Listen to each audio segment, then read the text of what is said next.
Dieu en ce jour où Dieu permet que je sois parmi les vivants et que toi, tu sois parmi les vivants.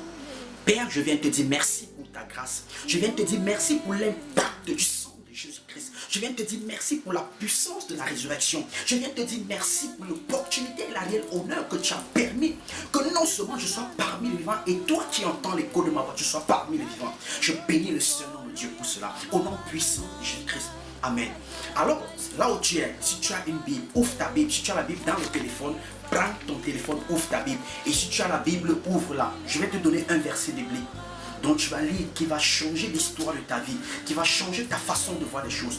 Alors, si tu es prêt avec ta Bible, are you ready with your Bible? Et tu es prêt avec ta Bible. Alors, si tu l'as déjà, tu vas ouvrir dans Luc. Luc chapitre 8, le verset 43.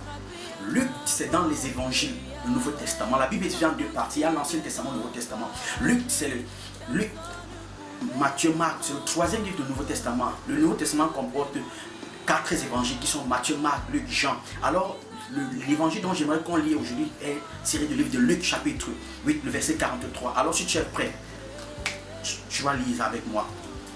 La Bible dit dans Luc, chapitre 8, le verset 43. Or, il y avait une femme atteinte d'une perte de sang depuis 12 ans et qui avait dépensé tout son bien pour les médecins sans qu'aucun ne pût la guérir. Le verset 44, elle s'approcha par derrière et toucha le bord du vêtement de Jésus. Au même instant, la perte de sang s'arrêta. Allons dans Matthieu chapitre 9. Dans Matthieu chapitre 9, le verset 20, la Bible dit, Matthieu chapitre 9, le verset 20. Matthieu chapitre 9, le verset 20. La Bible dit, et voici une femme atteinte d'une perte de sang depuis 12 ans, s'approcha par derrière et toucha le bord de son vêtement. Le verset 21, car elle disait en elle-même, si je puis seulement toucher son vêtement, je serai guérie.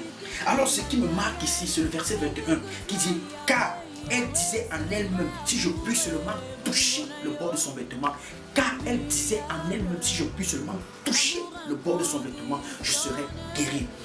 Dans Luc chapitre 8, le verset 43 dit, elle avait dépensé tous ses biens, tout son argent. Elle allait de médecin à médecin. Je ne sais pas ce dont toi tu vis en ce moment, comme souffrance, comme perte, comme manque. Je ne sais pas ce dont tu traverses en ce moment, comme manquement, qui t'a ruiné, qui t'a amené à poser des mille et mille questions sans solution. Mais laisse-moi te dire en ce jour, le détenteur de ta solution est là.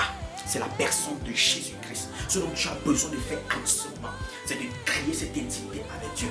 Prends cette résolution comme cette femme à la paix de sang. Elle a dit, si je puis seulement. Donc elle a résolu en elle-même de faire chemin avec Jésus-Christ. Pourquoi? Parce qu'elle savait que c'était la solution. Aïe, imagine la perte de sang. Imagine seulement comment une femme saigne seulement pour 3-4 jours, comment elle est mal à l'aise.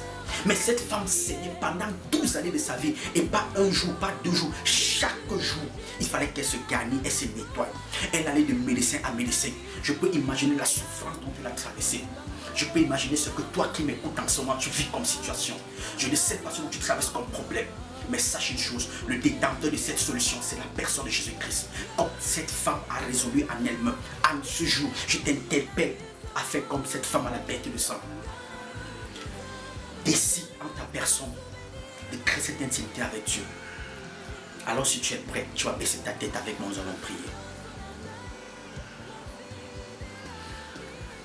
Père, en cet après-midi, en ce jour, je t'invite dans ma vie. Seigneur, prends le contrôle de ma vie en ce moment. Père, je t'abandonne ma vie en ce moment. Afin que toi seul, qui est le détenteur du souffle de ma vie, Seigneur, tu prends le contrôle et tu orientes ma vie selon tes plans, selon tes desseins. Seigneur, j'abandonne ma vie entre tes mains en ce jour. Je suis fatigué de cette situation. Je suis fatigué de ce problème. Je suis fatigué de cette épreuve que je vis, Seigneur. Seigneur, la charge est lourde. Elle est pesante. Elle pèse plus que moi, Seigneur. Père, je t'implore en ce jour. Prends le contrôle de ma vie. Seigneur, je t'abandonne ces charges. Tu as dit dans ta parole, venez à moi, vous tous qui êtes chargés et fatigués. Je vais vous donner du repos. Seigneur, en ce jour, je suis fatigué. Et ce n'est qu'à tes pieds. Seigneur, comme cette femme à la perte de sang, Seigneur, je résolve en ma personne de toucher la garmelle de ton vêtement, de faire chemin avec toi. Seigneur, que Jésus-Christ vienne habiter à moi. Au nom puissant de Jésus-Christ. Au nom puissant de Jésus-Christ. Amen. Si tu as fait cette prière, tu es né de nouveau. Et si tu es né de nouveau, sache que les choses anciennes sont passées. Toutes choses deviennent nouvelles dans ta vie. Alors je vais prier pour toi en ce moment. Je ne sais pas ce dont tu souffres, mais tu vas poser ta main dans ta tête en ce moment. Pose ta main sur ta tête en ce moment. Père, je déclare que toute personne qui a mis la main sur leur tête en ce moment, toute personne qui a posé la main sur sa tête en ce moment, Père, que ta grâce, Seigneur, se repose sur lui en ce moment. Je proclame que ton onction, Seigneur, se déverse sur cette personne en ce moment. Seigneur, tu dis l'onction brise le joug. Seigneur, Père, que toute joug qui avait tenu cette personne captive, mon frère, ma soeur captive, Seigneur, Père, sur ton onction, Seigneur, que ce joug soit brisé sous l'écho de ma voix. Maintenant, au nom puissant de Jésus-Christ. Seigneur, je proclame la liberté. Je proclame la liberté. I proclaim freedom. I declare freedom in the mighty name of Jesus Christ. Je déclare en ce moment que ton étoile est restaurée. Je proclame un repositionnement de ton étoile. Et je déclare à compter de maintenant, une joie soudaine jaillit et émane du fond de ton cœur. Et que le Dieu des miracles restaure cette paix que tu avais perdue. Je proclame que ta paix t'est octroyée en ce moment. Ta paix t'est octroyée en ce moment. Au nom puissant de Jésus-Christ. Au nom puissant de Jésus-Christ. Je t'interpelle tous les matins à prendre ta Bible, à la lire. Il dit dans Josué 1, le verset 8, que ce livre de la loi ne s'éloigne point de ta bouche. Médite-le jour et nuit. Alors, à partir de cet instant-ci, tu es une nouvelle créature. Ce dont tu as besoin de faire maintenant, c'est de bâtir l'intimité avec Dieu. Au travers de la parole de Dieu, ne passe pas un jour sans lire la Bible. Que Dieu te bénisse. Que Dieu te bénisse. Alors, si tu as des requêtes de prière, il y a mon numéro qui va s'afficher sur le bas de l'écran. Tu me les envoies. Je vais prier pour toi. Et ensemble, nous allons prier. Pas que je vais prier pour toi. Ensemble, nous allons prier. Je vais te donner des versets bibliques par rapport spécifiquement à ton problème. On va élever ça ensemble devant Dieu. Et tu verras la main de Dieu se glorifier dans ta vie. Au nom puissant de Jésus-Christ. Amen. Amen. J'étais l'évangéliste Gaulle au service du peuple de Dieu. Pour la gloire de l'Éternel. Amen.